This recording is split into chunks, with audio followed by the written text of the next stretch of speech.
you move to the fourth dimension, you will see the fundamental properties of the fourth dimension allow for self-awareness, allows for consciousness, because it is a mind, it is a totality, it is not divided. So 2 points in the fourth dimension are not even two separate points, they are one and the same point. That is why they can be aware of each other without any mechanism necessary to mediate this awareness. Which means it is the fourth dimension that is alive. That aliveness is what is being experienced by three-dimensional bodies, forgetting the totality of this aliveness and attaching it to the body. That is what we do. We know we are alive and we know we have a body, so we just put it together. Because it's easier to point a finger and say, there is the body, and it is not possible to do the same with consciousness, we simply put consciousness in the body. We point to the body and say, I am conscious, I cannot exist without the body, then consciousness has to be within the body. Totally flawed chain of reasoning. It is because there is consciousness, there is perception of the body. Body is the perceived, the world is the perceived. Now, how can the perceiver be inside the perceived? That's a fundamental contradiction. The perceiver has to be something separate. And we also know this because of an absolute limit to speed of perception. In our three-dimensional world, speed of light sets a limit to the speed of perception, because nothing can move faster than the speed of light, including perception. And we know this. Information cannot travel faster than the speed of light. Now, what does this mean? It means every time you look at something, you're looking at things as if they were, not as they are. Because it is taking that much time, no matter how small that time is, still it is taking time for you to perceive things. That is why when you look at the sun, you're looking at it as if it was 8 minutes ago.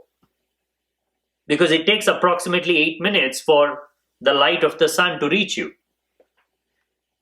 This is a physical law that cannot be broken. We cannot simply say, somehow the brain is able to break this law.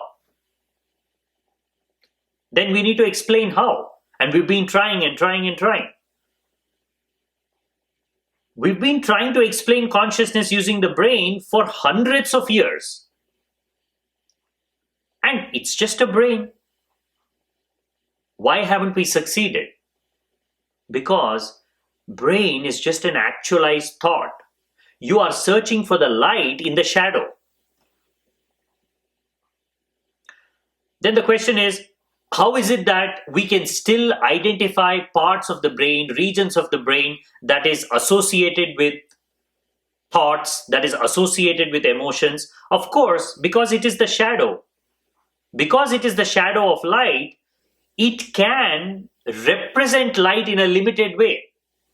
So you will be able to find regions that correspond to certain actions and activities. Because again, what are you trying to extrapolate? You're using the brain, which is a shadow, to understand the body, which is a shadow. So because both are part of the same mechanism, you can make a connection. The argument that then how is it that we are able to find specific centers in the brain that corresponds to memory, that corresponds to... Yes, because mind and body, the brain and body are one and the same. You can even argue that the same thing can be done on any part of the body.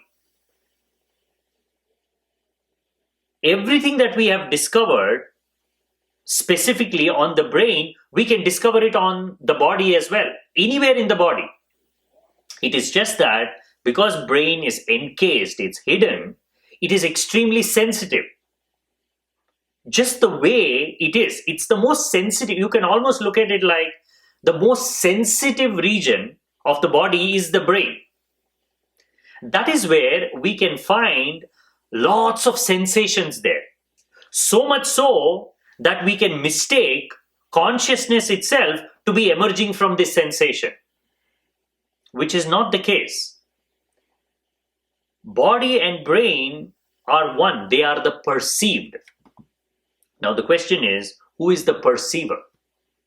The perceiver has to be an entity that is not bound by the limitations of time and space. Now all we have to do is just go one dimension above, we will get all the answers. We can move from a dot to a line to a plane to space to mind. This is the progression. You cannot get to a line by adding infinite number of points together. Line is not a collection of points. This is again a common misunderstanding. We tend to think, well, if you keep on adding points, you will eventually get a line. No, you will not. You will only stick with a point, because a point is missing everything. It's missing a dimension that can allow it to be a line. A line is one dimensional. A point, or what I call a dot, is zero dimensional. How can adding infinite number of zero dimensional dots get you to a one dimensional line? In exactly the same way, you cannot add infinite number of one dimensional lines and get a plane. A plane is a completely different independent entity to a line.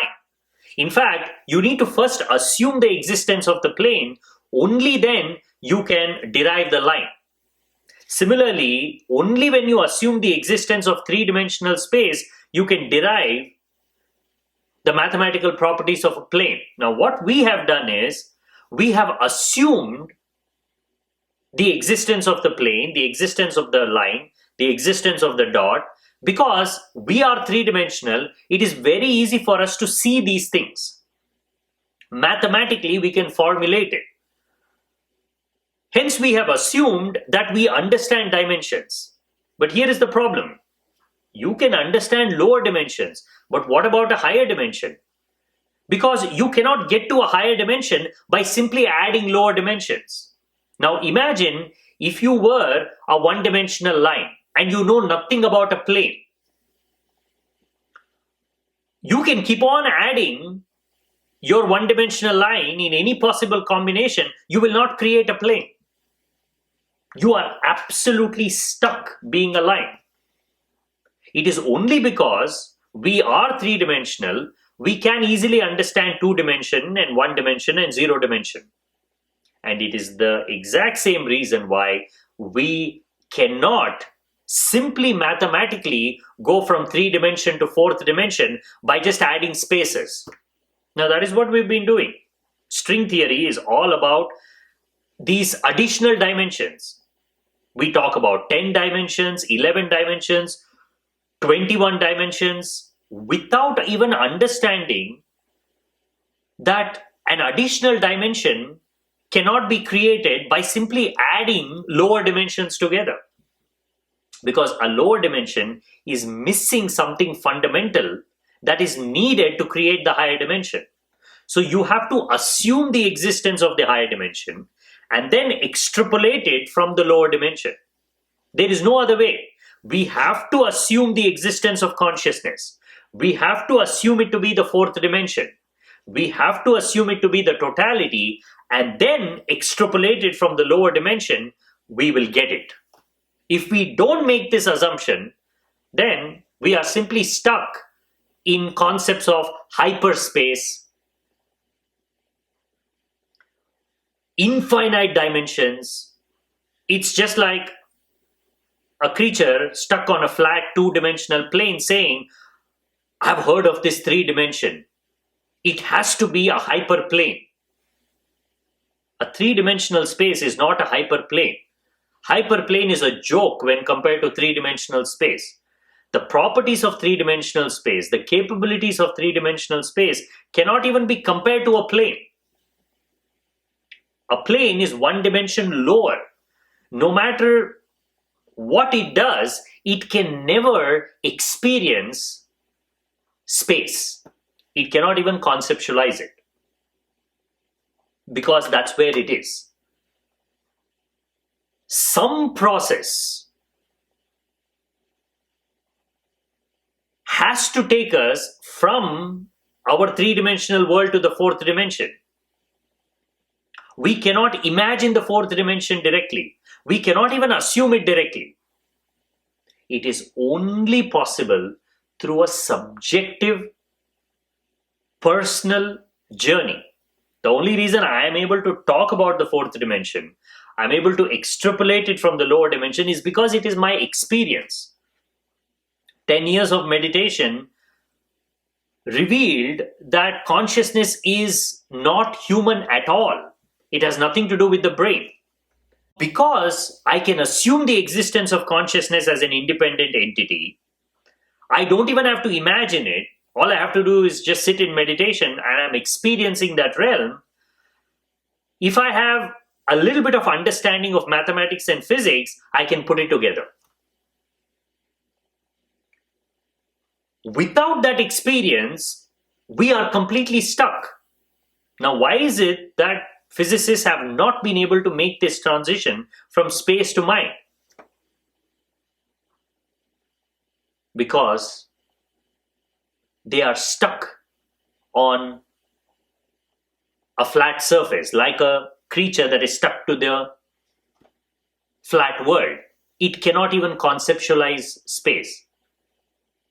In fact, if you ask me, moving from a flat two-dimensional plane to space is a lot more difficult than moving from space to mind. Because in space, at least movement is allowed. You are moving, things are changing. So you can at least conceptualize, oh, there might be an entity that is allowing for this movement. But if you are a creature stuck on a flat surface that cannot even move, just imagine how would it transition from a world of non-movement to the world of movement. You have to imagine yourself as that creature. Imagine if you are a creature that knows nothing about movement. How would you imagine movement? Because even to imagine you need movement. You are completely, totally cut off. And we don't realize this.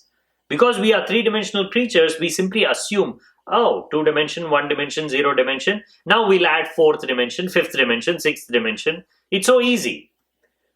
Dimensions is one of the hardest things to understand. If you truly understand what it takes to transition from a lower dimension to a higher dimension. So coming to the proof, this is why it is so hard to prove the existence of consciousness. Not because it is somewhere hidden, it is mysterious. It's because we are stuck in our three-dimensional world of imagination, completely cut off from the experience of the totality of consciousness. So the only way you can prove the existence of consciousness for yourself without any doubt is to experience it within you, is to experience a single moment of awareness without a thought creating that awareness. In fact, thoughts never create awareness. It is awareness that creates thoughts. Because it's happening so quickly, you don't realize it. Sit quiet, watch your thoughts. A moment will come, a day will come when you will see that there is a conscious backdrop that is allowing for thoughts to exist. Without this backdrop, there are no thoughts. Without the watcher, without the observer, without the seer, without consciousness, there is no meaning to the word thought. How can a thought exist all by itself? Somebody has to be thinking it. Now, that somebody, that something is consciousness. This is the only way you can prove it for yourself subjectively.